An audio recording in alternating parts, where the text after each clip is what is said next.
আসসালামু আলাইকুম প্রিয় শিক্ষার্থী বন্ধুরা, আশা করি করোনার এই মহাসংকটময় অবস্থায় তোমরা ভালো আছো। আমিও ভালো আছি। দীর্ঘ 4 মাস তোমাদের ক্লাস বন্ধ থাকায় সরকারি নির্দেশনায় এখন থেকে অনলাইন ক্লাস শুরু হয়েছে। আমি মোহাম্মদ মশিউর রহিম, প্রভাষক পদার্থবিজ্ঞান। আমি তোমাদের আজকে যে বিষয়টি আলোচনা করতে যাচ্ছি সেটা হচ্ছে পদার্থবিজ্ঞান দ্বিতীয় পত্র, অধ্যায় 10, ইলেকট্রনিক্স। চলো আমরা তাহলে পাঠে মনোনিবেশ করি। আজকের পাঠ শেষে আমরা যা শিখতে পারবো তা হচ্ছে শিক্ষণফল। আজকের পাঠ শেষ করে আমরা শিখতে পারবো ব্যান্ড তত্ত্ব ব্যাখ্যা করতে পারবো। ব্যান্ড তত্ত্বের আলোকে পরিবাহী, অর্ধপরিবাহী, অপরিবাহী ব্যাখ্যা করতে পারবো। ব্যান্ড তত্ত্ব ব্যাখ্যা করার জন্য আমাদেরকে যা জানতে হবে সেটা হচ্ছে একটা পরমাণুর গঠন। আমরা পূর্ববর্তী ক্লাসে পরমাণুর গঠন সম্পর্কে জেনেছি, তবু আমরা আজকে আরেকটু জেনে নেই। আমরা জানি যে পরমাণুর গঠন সম্পর্কিত বোর তত্ত্ব অনুসারে পরমাণুর অভ্যন্তরে ইলেকট্রনসমূহ নিউক্লিয়াসকে কেন্দ্র করে একটা নির্দিষ্ট কক্ষপথে পরিভ্রমণ করে। চিত্রে আমরা দেখতে পাচ্ছি একটা পরমাণুর গঠন, পরমাণুর নিউক্লিয়াসে প্রোটন, নিউট্রন থাকে, আর নিউক্লিয়াসকে কেন্দ্র করে ইলেকট্রনগুলি একটা নির্দিষ্ট কক্ষপথে পরিভ্রমণ করে। এটা হচ্ছে প্রথম কক্ষপথ, এটা দ্বিতীয় কক্ষপথ, এভাবে তৃতীয় কক্ষপথ, চতুর্থ কক্ষপথ। তো প্রথম কক্ষপথে 2টি ইলেকট্রন থাকে, দ্বিতীয় কক্ষপথে 8টি, তৃতীয় কক্ষপথে 18টি, চতুর্থ কক্ষপথে 32টি ইলেকট্রন থাকে। তাহলে আমরা বোর তত্ত্ব অনুসারে জানতে পেরেছি যে এই ইলেকট্রনগুলি নিউক্লিয়াসকে কেন্দ্র করে একটা নির্দিষ্ট কক্ষপথে পরিভ্রমণ করে। আর কোয়ান্টাম তত্ত্ব থেকে আমরা জানি যে এই ইলেকট্রনগুলির যে কক্ষপথে থাকে তার ব্যাসার্ধের মান একটা নির্দিষ্ট থাকে। আমরা কোয়ান্টাম তত্ত্ব থেকে সেই ব্যাসার্ধের মান জানতে পারি। এই ব্যাসার্ধের মান যত বেশি হবে, ইলেকট্রনের শক্তির মানও তত বেশি হবে। এখন এই ইলেকট্রনগুলি যদি কোনো শক্তি শোষণ করে, একটি ইলেকট্রন শক্তি শোষণ করে সে উচ্চতর শক্তির স্তরে যেতে পারে। যদি সে শক্তি শোষণ করে উচ্চতর শক্তির স্তরে যেতে পারে, এটাকে উত্তেজিত অবস্থা বলে। এই অবস্থাটা খুব সাময়িক, এটা বেশিক্ষণ স্থায়ী থাকে না। এখন আমরা ব্যান্ড তত্ত্ব দেখো, প্রথম যে স্তর, প্রথম যে কক্ষপথ সেটা প্রথম শক্তির স্তর, দ্বিতীয় কক্ষপথ দ্বিতীয় শক্তির স্তর, তৃতীয় কক্ষপথ তৃতীয় শক্তির স্তরে আমরা প্রকাশ করতে পারি। প্রথম শক্তির স্তর, দ্বিতীয় শক্তির স্তর, তৃতীয় শক্তির স্তর, চতুর্থ শক্তির স্তর, এভাবে আমরা ব্যাখ্যা করতে পারি। ইলেকট্রনের শক্তি যত বেশি হবে, একটা ইলেকট্রনের শক্তি যত বেশি হবে তার শক্তি স্তর তত উচ্চ হবে। একটা ইলেকট্রনের শক্তি যত বেশি তার শক্তি স্তরও তত বেশি হবে। আর বিচ্ছিন্ন পরমাণুর ক্ষেত্রে একটা নির্দিষ্ট কক্ষপথের ইলেকট্রনগুলির, অর্থাৎ এই প্রথম কক্ষপথের ইলেকট্রনগুলির শক্তির একটা নির্দিষ্ট মান হবে, একটা নির্দিষ্ট মান থাকবে, এবং দ্বিতীয় কক্ষপথের ইলেকট্রনগুলির শক্তির একটা নির্দিষ্ট মান থাকবে। এটা বিচ্ছিন্ন পরমাণুর বেলায় এটা হবে। কিন্তু যদি এই পরমাণুটি কোনো কঠিন পদার্থের অন্তর্ভুক্ত থাকে, তখন একটি কক্ষপথের বিভিন্ন ইলেকট্রনগুলির শক্তির মান ভিন্ন ভিন্ন হবে। এই শক্তির সর্বনিম্ন এবং সর্বোচ্চ শক্তির যে পাল্লা, সেই শক্তির পাল্লাকে আমরা শক্তি ব্যান্ড বলি। তাহলে আমরা শক্তি ব্যান্ড জানতে পারলাম। শক্তি ব্যান্ড কি? যে একটা কক্ষপথের ইলেকট্রনগুলি সর্বনিম্ন এবং সর্বোচ্চ শক্তির যে অর্থাৎ প্রথম শক্তি স্তরের, অর্থাৎ একটা ইলেকট্রনের শক্তির মান যদি এটা সর্বনিম্ন এবং সর্বোচ্চ, তো এই সর্বনিম্ন এবং সর্বোচ্চ মানের যে পাল্লা এটাকে আমরা প্রথম শক্তি স্তর বলবো। অনুরূপভাবে দ্বিতীয় কক্ষপথের শক্তির যে পাল্লা এটা দ্বিতীয় শক্তি স্তর, তৃতীয় কক্ষপথের ইলেকট্রনগুলির যে শক্তির পাল্লা সেটা তৃতীয় শক্তি স্তর, শক্তি ব্যান্ড আমরা বলবো। তাহলে শক্তি ব্যান্ড আমরা জানতে পারলাম। নিশ্চয়ই তোমরা শক্তি ব্যান্ড বুঝতে পেরেছো। তোমরা যদি কোনো বুঝতে সমস্যা হয় তাহলে তোমরা কমেন্ট বক্সে কমেন্ট করতে পারো। আমরা পরবর্তীতে তোমাদেরকে সেই প্রশ্ন থাকলে প্রশ্ন করবা, আমরা সেই প্রশ্নের উত্তর দেব। এখন চলো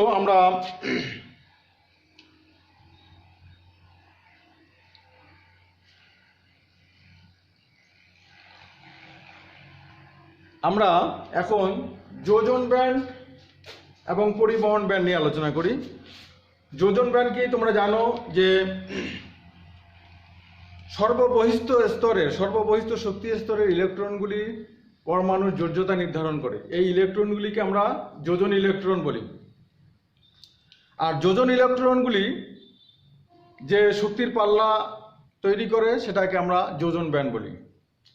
এখন যোজন ব্যান্ডের একটা ইলেকট্রন একটা বিশেষ পরিস্থিতিতে, একটা বিশেষ অবস্থায় মুক্ত হয়ে উচ্চতর কক্ষপথে চলে যেতে পারে এবং তারা মুক্ত হয়ে বিদ্যুৎ পরিবহনে অংশগ্রহণ করতে পারে। এই ইলেকট্রনগুলিকে আমরা পরিবহন ইলেকট্রন বলি। আর পরিবহন ইলেকট্রনগুলি যে শক্তি পাল্লা, সেই শক্তি পাল্লাকে আমরা পরিবহন ব্যান্ড বলি। চলো আমরা একটা চিত্র দেখি।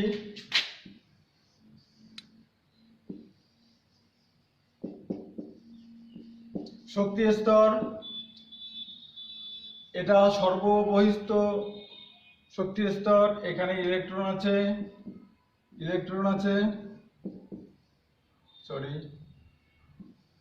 এটাকে আমরা যোজন ব্যান্ড বলতেছি। যোজন ব্যান্ড। এখন যোজন ব্যান্ডের একটা ইলেকট্রন যদি মুক্ত হয়ে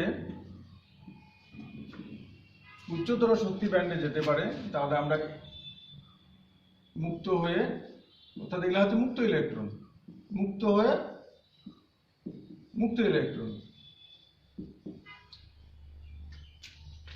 এলে পরিবহন ইলেকট্রন। এই পরিবহন ইলেকট্রনগুলি যে শক্তি ব্যান্ড তৈরি করে তাকে আমরা পরিবহন ব্যান্ড বলি।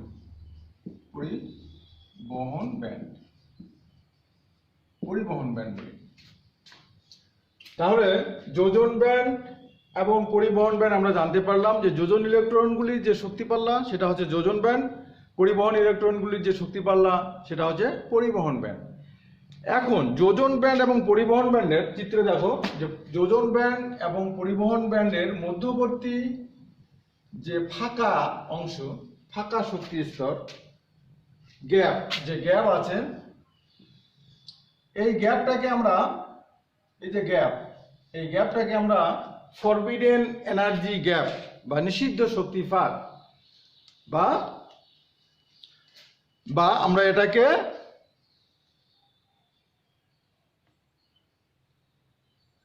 নিষিদ্ধ শক্তি ব্যান্ড বলে থাকি। তাহলে নিষিদ্ধ শক্তি ব্যান্ড আমরা জানতে পারলাম। নিষিদ্ধ শক্তি ব্যান্ড কি? নিষিদ্ধ শক্তি ব্যান্ড হচ্ছে যোজন ব্যান্ড এবং পরিবহন ব্যান্ডের মধ্যবর্তী যে ফাঁকা অংশ, ফাঁকা শক্তি স্তর, সেটাকে আমরা নিষিদ্ধ শক্তি ব্যান্ড বলছি। তাহলে নিষিদ্ধ শক্তি ব্যান্ডকে আমরা চিহ্নিত করব ইজি দ্বারা, অর্থাৎ এনার্জি গ্যাপ, নিষিদ্ধ শক্তি ব্যান্ড। এটাই হচ্ছে ব্যান্ড তত্ত্ব।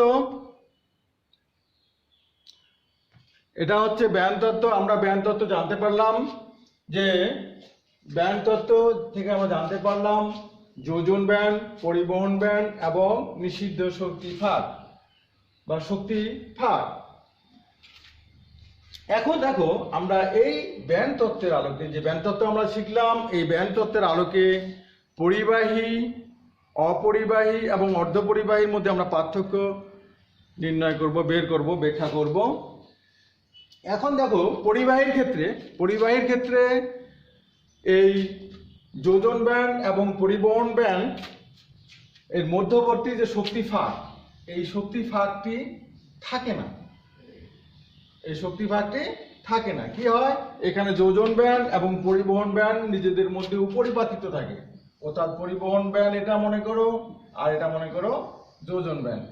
তো এখানে কি হয়, যোজন ব্যান্ড, এটা মনে করো যোজন ব্যান্ড, এটা হচ্ছে যোজন ব্যান্ড, আর এটা পরিবহন ব্যান্ড। এখানে দেখো, দেখতে পাচ্ছ চিত্রে যে পরিবাহীর ক্ষেত্রে যোজন ব্যান্ড এবং পরিবহন ব্যান্ড মধ্যবর্তী গ্যাপ, কোনো শক্তি গ্যাপ তো থাকেই না, বরঞ্চ একটু উপরিপাতিত অংশও থাকে। এখানে এই অংশটা উপরিপাতিত হয়। তাহলে কি হয়, যে যোজন ব্যান্ডের একটি ইলেকট্রন অলরেডি এখানে পরিবহন ব্যান্ডে থেকেই যায় এবং সহজেই একটা ইলেকট্রন মুক্ত হয়ে পরিবহন ব্যান্ডে চলে যেতে পারে খুব সহজেই। বিধায়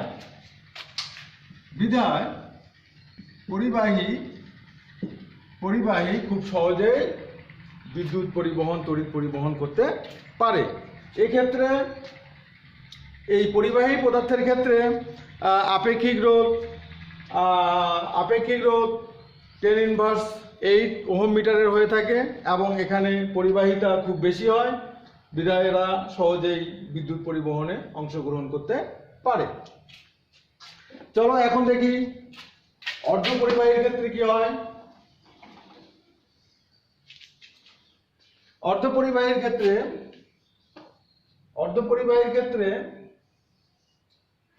যোজন ব্যান্ড এবং পরিবহন ব্যান্ড, এটা হচ্ছে যোজন ব্যান্ড এবং পরিবহন ব্যান্ড, এর মধ্যবর্তী যে শক্তি ফাঁক, এনার্জি গ্যাপ, এই এনার্জি গ্যাপ 0.7 থেকে 1.1 ইলেকট্রন ভোল্টের হয়ে থাকে। বিধায় এখানকার যোজন ব্যান্ডের একটা ইলেকট্রন একটা বিশেষ ক্ষেত্রে, একটা বিশেষ অবস্থায় কি করে, মুক্ত হয়ে পরিবহন ব্যান্ডে যেতে পারে এবং পরিবহন ব্যান্ডে গিয়ে সে বিদ্যুৎ পরিবহনে অংশগ্রহণ করতে পারে। এবং আমরা এটাকে অর্ধপরিবাহী বলতেছি, যে এটা স্বাভাবিক অবস্থায় বিদ্যুৎ পরিবহন করে না, কিন্তু একটা বিশেষ ক্ষেত্রে সে বিদ্যুৎ পরিবহন করতে পারে। এবং এক্ষেত্রে অর্ধপরিবাহীর ক্ষেত্রে আপেক্ষিক রোধ 10⁻4 ওহম মিটারের হয়ে থাকে এবং পরিবাহিতা মাঝারি ধরনের হয়ে থাকে। এখন চলো আমরা দেখি অপরিবাহীর ক্ষেত্রে। অপরিবাহীর ক্ষেত্রে এটা হচ্ছে অর্ধপরিবাহীর ক্ষেত্রে আমরা দেখলাম। অর্ধপরিবাহীর ক্ষেত্রে কিন্তু অপরিবাহীর ক্ষেত্রে দেখো, অপরিবাহীর ক্ষেত্রে যে যোজন ব্যান্ড এবং পরিবহন ব্যান্ডের মধ্যবর্তী শক্তি গ্যাপ, এনার্জি গ্যাপ, এটা যোজন ব্যান্ড, এটা হচ্ছে পরিবহন ব্যান্ড, মধ্যবর্তী শক্তি গ্যাপ এত বেশি হয় যে এখানকার যোজন ব্যান্ডের একটা ইলেকট্রন মুক্ত হয়ে পরিবহন ব্যান্ডে যেতে পারে না। এই কারণে যে বিদ্যুৎ পরিবহনের জন্য কোনো ইলেকট্রন সেখানে থাকে না, অর্থাৎ কোনো পরিবহন ইলেকট্রন সেখানে থাকে না, বিধায় সে বিদ্যুৎ পরিবহন করতে পারে না। এখানে দেখো, এই যোজন ব্যান্ড এবং পরিবহন ব্যান্ডের মধ্যবর্তী যে শক্তি ফাঁক, এই শক্তি ফাঁকের মান এত বেশি হয়, কত হয়, 6 থেকে 15 ইলেকট্রন ভোল্টের মতো হয়। 6 থেকে 15 ইলেকট্রন ভোল্টের মতো হয়ে থাকে, বিধায় এখান থেকে একটা ইলেকট্রন মুক্ত হয়ে পরিবহন ব্যান্ডে যেতে পারে না, ফলে সে বিদ্যুৎ পরিবহনে অক্ষম থাকে। এই জন্য আমরা এটাকে বলতেছি অর্ধপরিবাহী।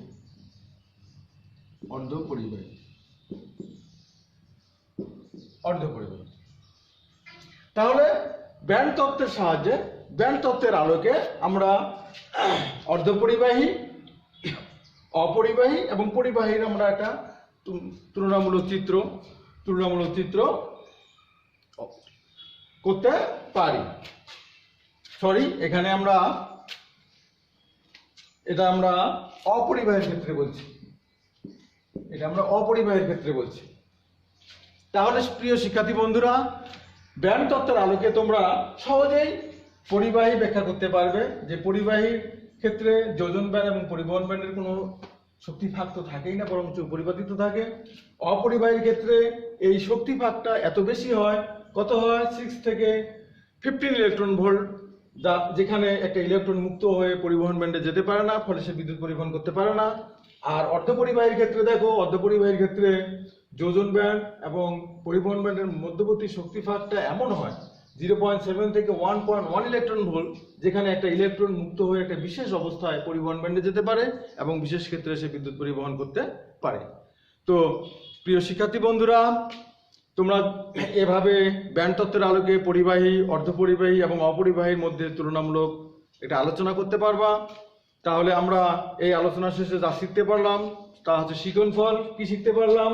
যে ব্যান্ড তত্ত্ব আমরা ব্যাখ্যা করলাম এবং ব্যান্ড তত্ত্বের আলোকে পরিবাহী, অর্ধপরিবাহী এবং অপরিবাহী আমরা ব্যাখ্যা করলাম। তো আগামী ক্লাস দেখার আমন্ত্রণ জানিয়ে আজকের মতো এখানেই শেষ করছি। খোদা হাফেজ।